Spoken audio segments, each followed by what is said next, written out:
Day 2, Episode 2. Yes, I'm BookWoman. That leaves me as Bookman. Still. And I get to go first today. Rare privilege for me. American Dirt by Janine Cummins. It's a thriller. It's suspenseful.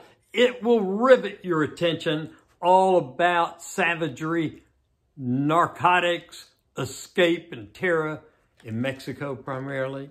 And despite all the cries against it by a few of cultural appropriation, you know, it's just a thriller. It's just fiction. It's just like the Da Vinci Code 20 years ago.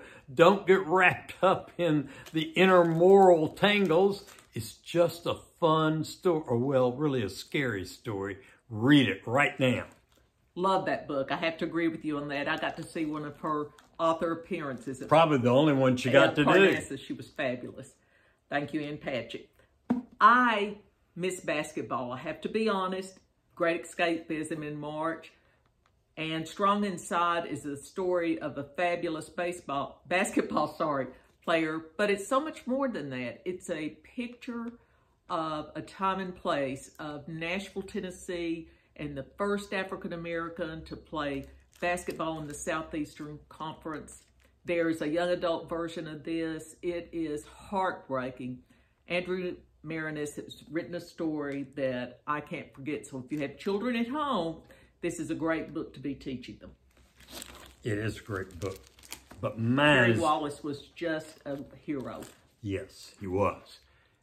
My book is even better, though. Coals and Whiteheads, The Underground Railroad of a couple of years ago, award-winning. It's a fantastic, on both levels, story about slavery, the horrors and brutality of slavery, and trying to escape from them under impossible circumstances. And let me say more. You know, again, cultural appropriation. You can accuse Mark Twain and the Adventures of Huckleberry Finn. You can accuse the Greeks and Romans when they wrote about the Epic of Gilgamesh. Coals and Whitehead's right in there with them.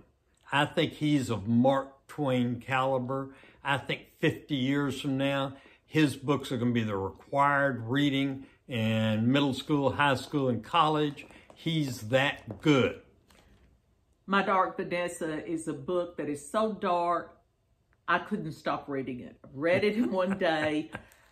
It's sort of like the Tiger King, the series on Netflix. It's so, I mean, you just can't stop watching. This is Lolita told from the version of Lolita, and it's got a lot of the Me Too movement and what happens when a teenager is molested by a teacher and how that affects them both. It is a brilliant, absolutely brilliant story. So it's sort of like all the tigers and lions on Tiger King should have mauled the owners involved. Absolutely, absolutely. Stay tuned. That's all for now.